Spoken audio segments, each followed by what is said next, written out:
Good morning, students. I am your teacher Abhinsan, and today our topic is the lesson 5 of parts of speech, that is the verbs. Students, आज हम लोग verbs के बारे में पढ़ेंगे. तो verbs को हिंदी में students कहते हैं क्रिया. अब हम लोग सबसे पहले ये समझने की कोशिश करेंगे कि verbs जो होते हैं वो एक्चुअली क्या है और उसका डेफिनेशन क्या है. सो स्टूडेंट्स, आप देख सकते हो कि they are doing works, they express physical and mental actions along with states of being. Definition verb का ये है कि ये डूइंग वर्क्स है, इससे किसी कार्य का पता चलता है. ये फिजिकल यानी किसी शारीरिक रूप से कोई काम के बारे में बताते हैं, मेंटल एक्शन के बारे में बताते हैं, मानसिक रूप से किसी काम के बारे में बताते हैं, और स्टेट्स ऑफ बीइंग, ठीक है, या मानसिक अवस्था के बारे में भी या किसी भी स्थिति के बारे में भी ये बताते हैं. स्टूडेंट्स, वैसे देखा जाए तो वर्ब्स जो है वो बहुत एक कॉमन सा टॉपिक है और हम लोग वर्ब्स के बारे में बड़ा आसानी से बोल पाते हैं कि हाँ ये वर्ब है. फॉर एग्जांपल, अगर हमें पूछा जाए कि हाँ ये बताइए कि he is going there, इस पे वर्ब क्या है, हम लोग बड़े आसानी से बोल सकते हैं कि is जो है वो ऑक्सिलरी वर्ब है, going जो है वो एक प्रकार का डूइंग वर्ब है, ठीक, या going जो है वो एक्शन वर्ब है. तो हम लोग आसानी से बोल पाते हैं. वर्ब का मतलब ही है एक्शन, ठीक है. तो एक्शन वर्ब को समझना हमारे लिए उतना मुश्किल नहीं है. कोई भी एक इवन 5th क्लास का बच्चा भी बड़ा आसानी से बता पाता है कि वर्ब क्या है. लेकिन जब हम लोग इसके डेप्थ में जाने की कोशिश करते हैं, जब इसके थोड़े से अंदर में जाने की कोशिश करते हैं, तब धीरे धीरे थोड़ी बहुत कॉम्प्लेक्सिटीज आती है, उसको समझना पड़ता है. ओके, तो उसको जो समझना पड़ता है तो उसमें क्या होता है कि हम में से, जैसे आप में से कई ऐसे बच्चे होते हैं who never goes in the depth of any topic or the depth of any part of speech, बस वही लिखते हैं. और वैसे verb overall is an easy chapter. अब आप अगर इसकी टाइप्स की बात करते हो, आप अगर वर्ब्स की टाइप्स की बात करते हो स्टूडेंट्स, तो आप वैसे देख रहे हो जैसे बोर्ड में मैंने लिखा है 5 प्रकार के वर्ब्स के बारे में लिखा है. तो स्टूडेंट्स 5 प्रकार के ही वर्ब्स नहीं, वर्ब्स देखा जाए तो 10 या 12 प्रकार के होते हैं. वर्ब्स 10 या 12 प्रकार के होते हैं, लेकिन यहाँ पर जो हम लोग 5 प्रकार के वर्ब्स देख रहे हैं, जो हम लोग 5 प्रकार के वर्ब्स देख रहे हैं, ये एक इंट्रोडक्शन ऑफ वर्ब्स के रूप में है. मतलब ये तो मेन वर्ब्स है ही, इसके अलावा और भी कई प्रकार के वर्ब्स हैं जो हम लोग अगली वीडियो में पढ़ेंगे. आज की वीडियो में we are going to read about this 5 types of main verbs. ठीक, the first type of verb is transitive verb, the second type of verb is intransitive verb, the third type of verb is auxiliary verb, fourth type of verb is modals, fifth type of verb is phrasal verbs. ये आज हम लोग इस आज की video में पढ़ने वाले हैं. So students, first of all try to understand that what is a transitive verb. Students, जो ट्रांजिटिव वर्ब होती है, they are those sentences which don't have which have an object. तो आप देख सकते हो Ram pledge cricket, Ram cricket खेलता है, ये एक प्रकार का जो सेंटेंस है, इसमें place word is obviously the verb. और अगर कोई पूछे कि प्लेस वर्ड कौन सा वर्ब है, तो it will be treated as transitive verb. Why? Because अगर क्वेश्चन पूछा जाए व्हाट इज राम प्लेइंग, तो आंसर क्या आएगा? क्रिकेट. समझ लो, तो क्रिकेट जो आंसर हो गया एक प्रकार का ऑब्जेक्ट. क्रिकेट एक ऑब्जेक्ट है और इस सेंटेंस में ऑब्जेक्ट है. चूंकि इस सेंटेंस में ऑब्जेक्ट है, इसलिए इस सेंटेंस का वर्ब ट्रांजिटिव वर्ब कहलाएगा. ठीक है, तो अब आप ये समझ पा रहे हो कि ट्रांजिटिव वर्ब एक्चुअली है क्या. So students, transitive verbs are those verbs which has an object. जिस वर्ब का ऑब्जेक्ट होता है उसी वर्ब को ट्रांजिटिव वर्ब कहा जाता है. ठीक, अब हम लोग दूसरे प्रकार के वर्ब के बारे में पढ़ते हैं. दूसरे प्रकार का जो वर्ब है वो इंट्रांजिटिव वर्ब है. नाम से पता चलता है ट्रांजिटिव का ऑपोजिट ही होना चाहिए. Yes, this is the opposite of transitive verbs. A sentence which do not have any object is known as an intransitive verb sentence. जैसे कि देखो राम प्लेस, अगर इसी सेंटेंस को हम लोग राम प्लेस क्रिकेट को अगर क्रिकेट हटा दें, इस ऑब्जेक्ट हटा दिया, अब लिखे रन प्लेस, तो प्लेस वर्ड जो है वो इंट्रांजिटिव वर्ब कहलाएगा, क्योंकि अगर यहाँ पर हम लोगों ने व्हाट से क्वेश्चन डाला, व्हाट डज रन प्ले, तो इसका आंसर नहीं आएगा, ठीक नहीं आएगा। चूंकि इसका आंसर नहीं आएगा, इसका मतलब ये हो गया कि ये इंट्रांजिटिव वर्ब है।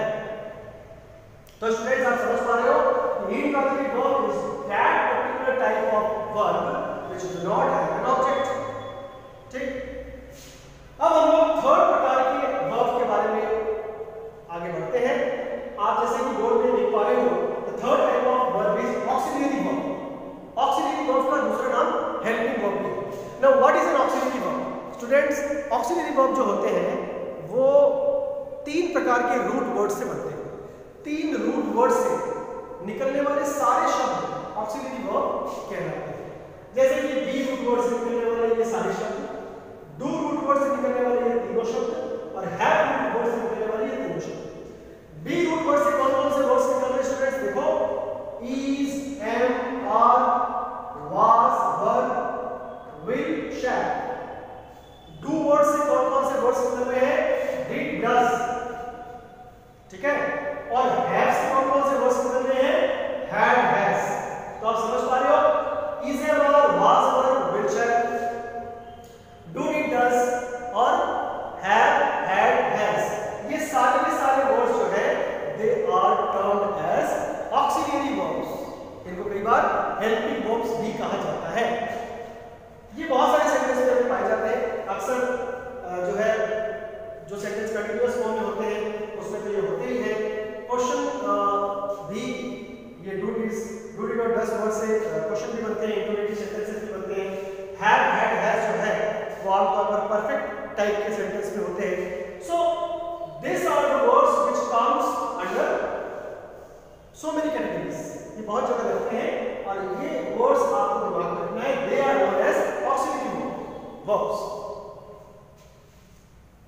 ठीक है। तो स्टूडेंट्स आप यहां पर समझ पा रहे हो, ट्रांजिटिव वर्ब आपको मैं समझाने की कोशिश किया, इंट्रांजिटिव वर्ब हमने समझा जिसमें ऑब्जेक्ट ना हो, और ऑक्सिलरी वर्ब को हमने ये समझने की कोशिश की। ऑक्सिलरी वर्ब से हमने ये समझा कि रूट वर्ड बी, डू और हैव से बनने वाले सारे के सारे शब्द जो हैं they are known as the auxiliary verbs. Students आगे के दो वर्ब्स को पढ़ने के पहले कुछ दूसरी बात मैं आपको बताता हूँ। थोड़ी सी दूसरी बात या दूसरे टॉपिक के बारे में थोड़ा डिस्कस कर लें, जो कि एक इम्पॉर्टेंट बात है। स्टूडेंट्स, जैसा कि आप शायद कुछ बच्चे ऐसे सोच रहे हो, कुछ बच्चों का फोन भी आया था मेरे पास, दे आर आस्किंग अबाउट कि sir when will you teach the text books. कुछ बच्चों ने मुझे पूछा कि टेक्स्ट बुक्स में कब पढ़ूं। तो स्टूडेंट, टेक्स्ट बुक की जहाँ तक बात है तो text books will be dealt with, first of all let me complete the parts of speech. जितने भी पार्ट्स ऑफ स्पीच है, नाउन, प्रोनाउन, एडजेक्टिव, ये तीनों हमने डील कर लिया है। और अभी हम लोग वर्ब जो है एडवर्ब भी हमने डील कर लिया, वर्ब हम डील कर रहे हैं। फिफ्थ जो टॉपिक है हम लोग वर्ब डील कर रहे हैं। उसके बाद प्रीपोजिशन, कंजंक्शन और इंटरजेक्शन। तो प्रीपोजिशन, कंजंक्शन और इंटरजेक्शन पहले कम से कम ये 8 पार्ट्स ऑफ स्पीच हम डील कर रहे हैं। After dealing with the 8 parts of speech we will go little bit forward. ये 8 पार्ट्स ऑफ स्पीच को कंप्लीट करने के बाद we may start the text book. फिर हम लोग टेक्स्ट बुक शुरू कर सकते हैं।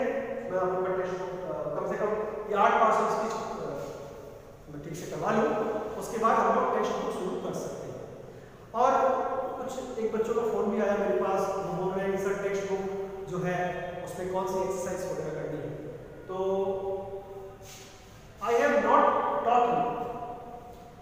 taught you any text book chapter, so it's very hard for me and very inconvenient for me to say you which topic should you do, which exercise should you do or which you should not do। ये मेरे लिए बताना मुश्किल है क्योंकि मैंने तो कोई टॉपिक शुरू ही नहीं किया। सो मैंने जिस किसी बच्चे ने भी पूछा उसको मैंने इतना ही बताया कि आप जो सही लगे आप वो एक्सरसाइज कर सकते हो। बाद में अगर आपको कहीं भी डाउट हो आप मुझसे पूछ सकते हो, आप मुझसे चेक करवा सकते हो। Do as you wish, do the exercises as you wish if you want to do in your notebook. And text book की एक्सरसाइज की मैं कोई बात कर रहा हूँ, अगर कोई बच्चा इंटरेस्टेड है वो कर सकता है और बाद में उससे वो अपने लेवल में अपने लिए वो मुझसे चेक करवा सकता है। क्योंकि अभी तक तो मैंने चैप्टर नहीं पढ़ाया, तो until unless I will teach you the chapter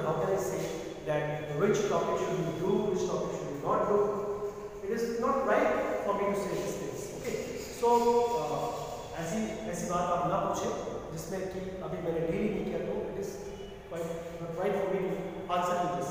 ठीक है, तो अभी हम लोग इस चीज में आगे बढ़ते हैं।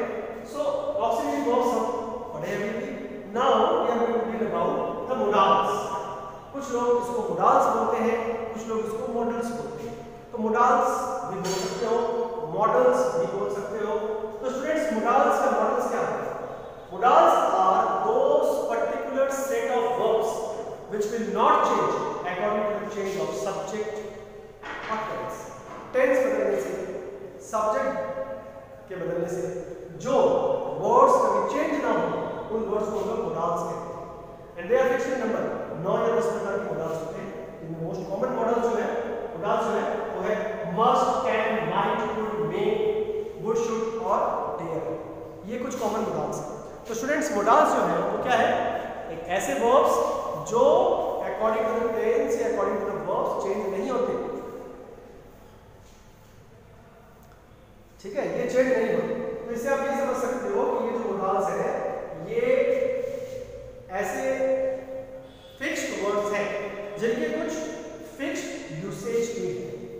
Whenever you will read this particular chapter in future, modals chapter के बारे में जब हम लोग फ्यूचर में पढ़ेंगे, then we will read that what does the word must mean, what does the word can or might mean, ये हम लोग बात करेंगे। तो स्टूडेंट्स, हम मोडाल्स के बारे में आप समझ सकते हो कि ये जो वर्ड्स है ये क्या फिक्स्ड वर्ड्स है।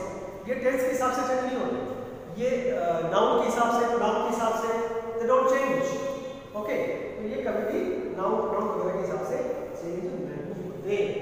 तो आप को अगर मैं कहूं फॉर एग्जांपल मस्ट, तो मस्ट का जो मेन यूसेज है, usage of must is for compulsion.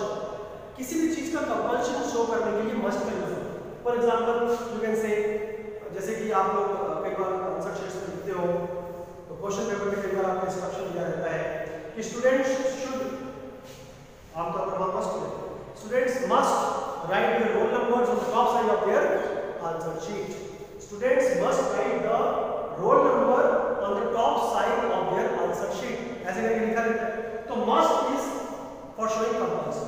वैसे ही can जो है वो ability शो करता है, might जो है वो एक प्रकार की weak possibility शो करता है, could जो है past tense of can है, may भी एक प्रकार की possibility शो करता है, dare जो है वो आपका करेक्ट शो करता है, would will का past tense है और should shall का past tense है।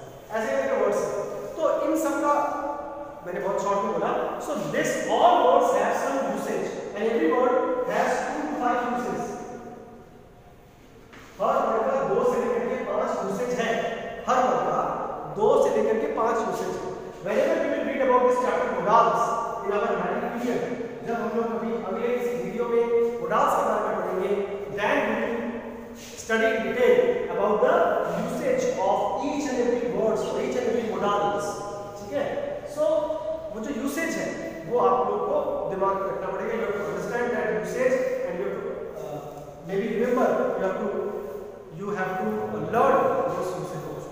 ठीक है, so now let's move toward the fifth type of verbs। The fifth type of verbs is the phrasal verbs। Students, phrasal verb जैसे कि आपने नाम जरूर सुना होगा, phrasal verb is very limited in its syllabus up to the class 6 class 6 level तक phrasal verb जो है वो just touch किया जाता है, maybe for 1 or 2 pages, and from class 7 onwards it is built in a more long way।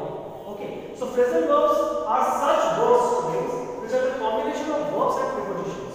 Prepositions और verb की जो कॉम्बिनेशंस होती है उन कॉम्बिनेशंस को फ्रेजल वर्ब कहा जाता है। For example you can say breaking. Now breaking is a combination of the verb break and in। in is a preposition and break is a verb, but breaking का मतलब कुछ अलग है। Breaking का मतलब कहीं किसी चीज को तोड़ करके अंदर घुसना नहीं है। ब्रेकिंग वर्ड का मतलब है चोरी करना, तो थेफ्ट। उसी प्रकार से ड्रॉप बैक का मतलब पीछे फेंकना नहीं है। ड्रॉप बैक का मतलब है किसी चीज को ना कर पाना, किसी चीज में पीछे छूट जाना, इस प्रकार से। तो एग्जैक्ट मीनिंग नहीं होती है।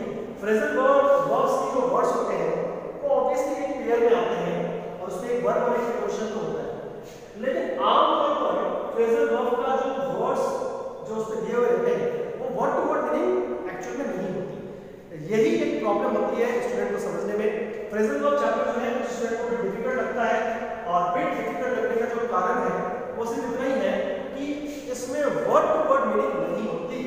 वर्ड टू वर्ड मीनिंग नहीं होने के कारण ऐसा होता है, और इसलिए फ्रेजल वर्ब जो चैप्टर है उसको अगर हम लोग मैं आपको बताना चाहूँ तो फ्रेजल वर्ब चैप्टर जो है वो कई बार 50 के आसपास तक फ्रेजल वर्ब अपने क्लास 7 के बच्चों को बताया जाता है, जिसमें आपकी जब आप टेक्स्ट बुक देखोगे, जब आप ग्रामर की बुक देखोगे, तो उसमें हो सकता है कि ग्रामर की बुक में थोड़ा इस चैप्टर को इजियर ढंग से समझाने के लिए वर्ड्स को हेडिंग के रूप में दिया जाए और उन वर्ड से बनने वाले सारे फ्रेजल वर्ब को एक एक करके शो किया जाता है और उसका ब्रैकेट में मीनिंग लिखा रहता है और सामने उसका यूसेज भी दिया रहता है, यानी एक सेंटेंस के रूप में दिखाया जाता है। जैसे कि फॉर एग्जांपल मान लो ब्रेक वर्ड से ब्रेकिंग के अलावा और भी कई सारे फ्रेजल वर्ब बनते हैं, वो सारे फ्रेजल वर्ब मान लो 7 इन नंबर्स है, या ड्रॉप से मान लो 4 इन नंबर्स है, तो 7 फ्रेजल वर्ब जो ब्रेक से बने, ड्रॉप से बनने वाले 4 फ्रेजल वर्ब, या मान लो हमारे शारीरिक अंगों से भी बहुत सारे फ्रेजल वर्ब बनते हैं, हेड से फ्रेजल वर्ब बनता है, हैंड से बनता है, लेग से बनता है, ठीक है। तो इनसे बनने वाले जो फ्रेजल वर्ब है ये मान लो 3 मोस्ट कॉमन फ्रेजल वर्ब 3 है हेड से बनने वाले, ये मान लो लेग से बनने वाले फ्रेजल वर्ब में 5 फ्रेजल वर्ब बहुत ही कॉमन और बहुत मैक्सिमम यूज में आने वाले हैं, और या हैंड से बनने वाले फ्रेजल वर्ब में सपोज करो 9 फ्रेजल वर्ब ऐसे जो हैंड से बनते हैं, तो ऊपर में hands, leg, mouth, head, break, drop ये सारे वर्ब्स लिख दिए जाते हैं, और फिर नीचे बॉक्स बना करके जो है सिस्टमेटिकली प्रॉपर डायग्राम से या प्रॉपर आप बोल सकते हो जो कॉलम बना करके आपको फ्रेजल वर्ब बुक्स में समझाया जाता है ताकि आपको लर्न करने में थोड़ा आसानी हो। सो स्टूडेंट्स, फ्रेजल वर्ब जो चैप्टर है वो थोड़ा सा आपको लर्न करना है, ठीक है। तो स्टूडेंट्स, आज जो हमने पढ़ा उसको थोड़ा सा हम लोग रिकैप करेंगे, क्योंकि students from today onwards the videos of me will be at least of 25 minutes, ठीक है। तो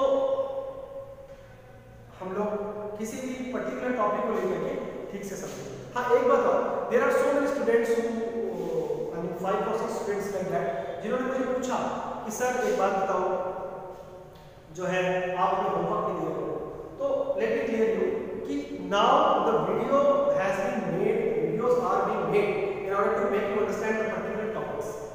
फिलहाल मैंने पार्ट्स ऑफ स्पीच से शुरुआत की। पार्ट्स ऑफ स्पीच लिखी करके मैं पढ़ा रहा हूँ आपको। पार्ट्स ऑफ स्पीच में जो भी मेन बातें आती हैं, हर एक पार्ट्स ऑफ स्पीच में वो मैं समझाने की आपको कोशिश कर रहा हूँ। तो my main intention is to make you understand that topic, my main intention to make your make your topics clear, ठीक है। तो टॉपिक्स क्लियर, ठीक है। और सबसे बड़ी बात है, स्कूल खुलने में तो कुछ पता ही नहीं है कि कब खुलेगी स्कूल, ठीक है। तो वीडियोस बनाने का जो मेन इंटेंशन है वो है आपको कोई भी टॉपिक को क्लियर करना। तो होमवर्क, ठीक है, होमवर्क तो हम देंगे आपको, पर होमवर्क के ऊपर बहुत ज़्यादा एम्फेसिस मैं फिलहाल नहीं दे रहा हूँ। My main emphasis is to make you understand at least very basics of grammar. Very basics of grammar को समझाना ही मेरा मेन इंटेंशन है, इसलिए ये होमवर्क देने में थोड़ा सा वक्त लग सकता है। अभी तो फिलहाल आप वीडियोस एंजॉय करते रहो, जितने भी वीडियोस आपको दिए जाते हैं उन वीडियोस को ठीक से वॉच करो, उन वीडियोस को 2 बार 3 बार जरूरत हो तो देख करके अपने टॉपिक्स को क्लियर करो, और homeworks will also follow, don't worry about it. तो आज जो हमने पढ़ा उसको हम लोग एक बार रिकैप में समझते हैं, ठीक है। तो स्टूडेंट्स, आप देख सकते हो सबसे पहले हमने पढ़ा वर्ब्स का डेफिनेशन। डेफिनेशन वर्ब का ये है कि कोई भी फिजिकल एक्टिविटी, मेंटल एक्टिविटी या स्टेट्स ऑफ बीइंग को वर्ब कहते हैं, ठीक। स्टेट ऑफ बीइंग में एग्जांपल प्लीज आ गया, ऑक्सिलरी वर्ब्स जो है वो एक प्रकार से स्टेट ऑफ ऑक्सिलरी वर्ब्स जो है वो एक प्रकार से स्टेट ऑफ बीइंग के एग्जांपल, ठीक है, या स्टेट ऑफ बीइंग के एग्जांपल। और फिजिकल एक्टिविटी जो भी है वो फिजिकल एक्शन में आते हैं, और मेंटल सोचना, समझना, गेस करना, एज्यूम करना, कंसीडर करना, ये सारी की सारी मेंटल एक्टिविटीज ये हमने पढ़ा। और इसके बाद हमने वर्ब्स के टाइप्स को पढ़ना शुरू किया, और आज की वीडियो में हमने पढ़ा 5 प्रकार के वर्ब्स का, जो हमने बहुत ज़्यादा जो है सिंपल वे में पढ़ने की कोशिश की। मैं आपको सिंपल वे में समझाने की कोशिश कर रहा हूँ। तो पहला हमने पढ़ा ट्रांजिटिव वर्ब।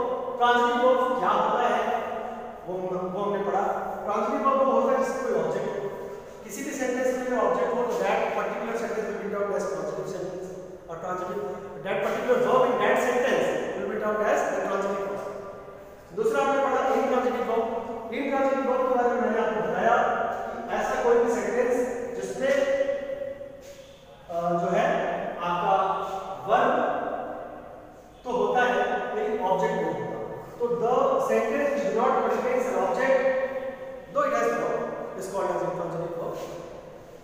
बिना ऑब्जेक्ट वाले सेंटेंस के वर्ब को इंट्रांजिटिव वर्ब कहा जाता है।